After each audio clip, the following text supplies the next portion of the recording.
une joie et un honneur pour nous d'être reçus à Alger, d'être à vos côtés aujourd'hui et demain, puis de pouvoir nous rendre à Oran dans le cadre de cette visite de travail et d'amitié. Permettez-moi, Monsieur le Président, de commencer en exprimant les condoléances du peuple français, de la France, au peuple algérien, à vous-même, après les décès qui sont survenus ces dernières semaines et qui sont liés aux incendies que vous avez subis. Je sais quel courage, quelle ténacité vous les avez affrontés comme l'été dernier. Nous avons eu, n'ont pas eu les mêmes conséquences humaines, mais je crois que nous nous tenons l'un et l'autre ensemble et côte à côte face à ces défis. Et vous savez pouvoir compter sur la solidarité de la France, mais je voulais commencer par l'expression de ces condoléances.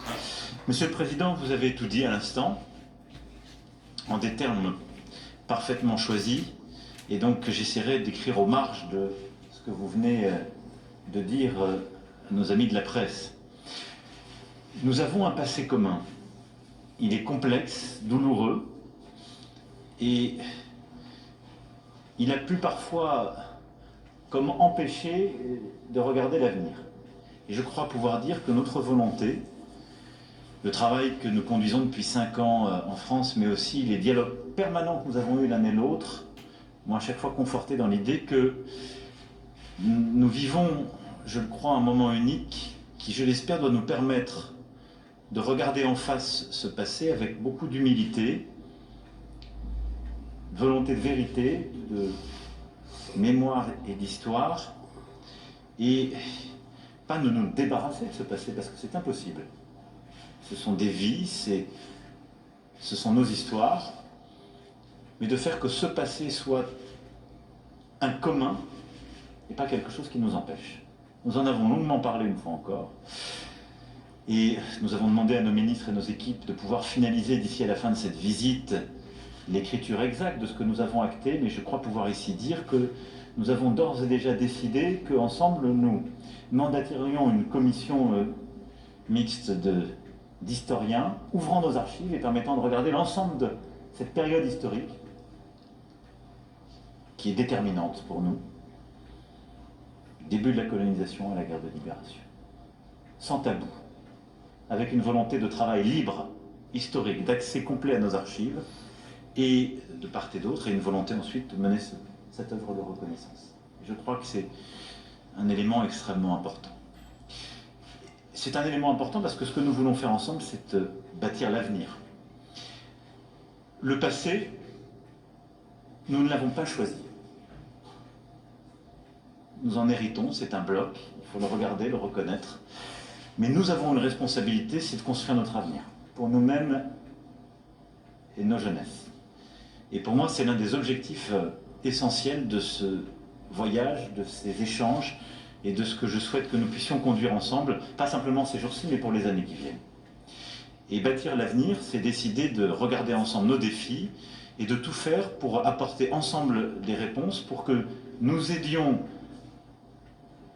la jeunesse algérienne, la jeunesse française à réussir.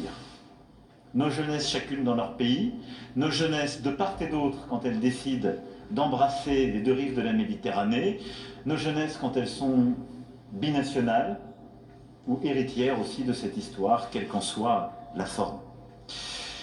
Sur la question des mobilités de la circulation, nous avons pris des décisions, là aussi, et nous allons ensemble travailler pour pouvoir traiter les sujets plus sensibles de sécurité, mais qui ne doivent pas empêcher de développer et de déployer une mobilité choisie pour nos artistes, nos sportifs, nos entrepreneurs, nos universitaires, nos scientifiques, nos associatifs, nos responsables politiques, permettant justement d'une rive l'autre de la Méditerranée de bâtir davantage de projets communs. Et ce pacte nouveau pour nos jeunesses, c'est celui que j'essaierai à vos côtés de développer durant ces 2 jours, et celui que je veux que nous puissions bâtir sur les questions d'économie, d'innovation, de recherche, de culture, de sport, entre justement nos jeunesses, nos talents, y compris quand ces talents sont partagés. Ce faisant, plusieurs éléments seront au cœur de nos travaux. D'abord, donc, clarifier, simplifier notre cadre de mobilité l'un et l'autre, et je crois que nous avons dessiné des lignes claires. avancer sur les travaux sur notre industrie, notre recherche, nos hydrocarbures, nos métaux rares. Et pouvoir avancer sur des sujets d'innovation que nos jeunesses aspirent à défricher, sur lesquels nous souhaitons aller plus vite et plus fort. Je ne serai pas exclusif, j'en vois au moins deux. Le premier, c'est le numérique. Le deuxième, c'est la création cinématographique. Le numérique, parce que nos jeunesses aspirent à ces métiers, vous avez énormément de talents, nous en avons aussi, beaucoup de nos binationaux ont ces talents. C'est pourquoi je souhaite que nous puissions développer ensemble, justement, un projet de création d'un incubateur de start-up, agréger les soutiens du secteur privé, connecter avec d'autres incubateurs, et pour notre écosystème entrepreneurial franco-algérien, si prometteur, développer là aussi des passerelles, la possibilité d'avoir des formations ici, de les développer, mais aussi de faciliter les échanges et les créations communes entre nos deux pays, mais en toute la région. L'autre point, c'est que j'ai annoncé il y a quelques mois à Marseille lors du Forum des mondes méditerranéens, la France appuie ce dynamisme par la création d'un fonds spécifique de soutien doté de 100 millions d'euros. Je souhaite que ce fonds puisse en particulier accompagner nos diasporas et nos binationaux sur les projets qu'ils auront à conduire dans ce secteur. Et pouvoir justement aller beaucoup plus vite et plus fort. L'autre point, c'est la création cinématographique.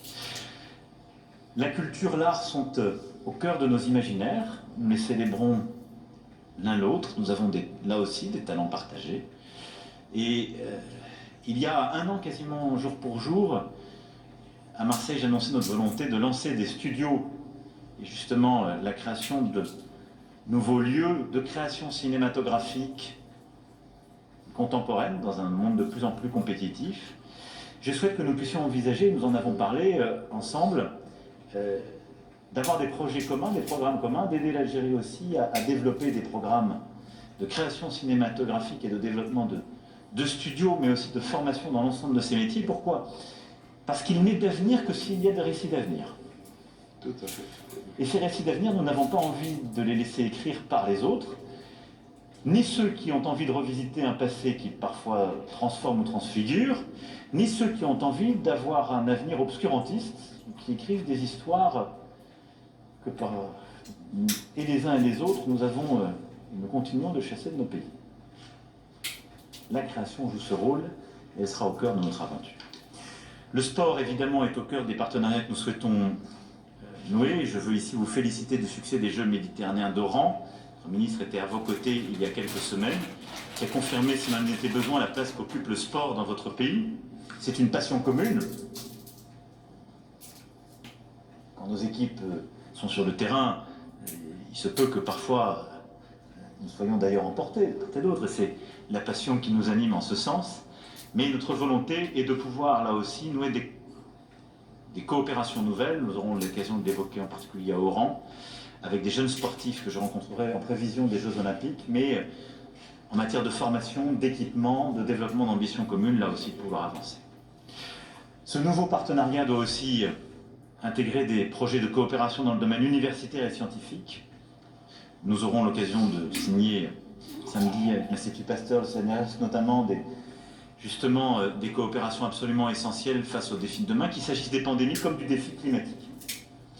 Et je voudrais aussi insister sur ce point. Je pense que ce partenariat nouveau doit nous permettre de bâtir, sur le plan scientifique et diplomatique, des initiatives communes pour œuvrer à un agenda justement en faveur de la lutte contre le dérèglement climatique et pour la biodiversité, parce que nous avons ce trésor commun en partage qu'est la mer Méditerranée, et une volonté affirmée et déjà exprimée par nos diplomaties de protéger mieux cet espace commun, mais aussi d'y associer notre jeunesse, d'engager, d'encourager la recherche et de pouvoir développer les coopérations nécessaires en la matière.